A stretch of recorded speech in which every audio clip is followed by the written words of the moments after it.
ছেলের বউয়ের অত্যাচারে কোনো শাশুড়ি ঘর ছাড়া হয়নি, কিন্তু দেখো, আজ তুমি মেয়ে, কাল বউ, পরশু শাশুড়ি।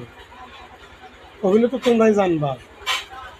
তুমি যে কথাটা বলছো যে ছেলের বউ অত্যাচার করে শাশুড়ি খেতে পারবে না, কেরা কইছে? বহুত শাশুড়ি আছে মায়ের বাড়ি মরতাছে, মেয়ের বাড়িতে মরতাছে, ছেলের বউয়ের অত্যাচারে। কত প্রমাণ চাও তুমি? তো যদি তোমরা ওই শাশুড়িরে নিজের মায়ের মতো দেখতা, তাহলে ওই মাকে অত্যাচার করতে পারতো? পারতো না। আমি যে কথাটা বললাম তুমি মিলিয়ে নিও। তোমাদের মতো অবাঞ্ছিত লাঞ্ছিত নারীদের জন্য আজ সমাজ কলঙ্কিত, এটা জানো? নিজের নারী বলে প্রমাণ করো, ওই দেশের অর্ধাঙ্গিনী বলে প্রমাণ করো না। নারীদের সমান অধিকার চাও, সমান কি পালন করতে পারো? পারো না।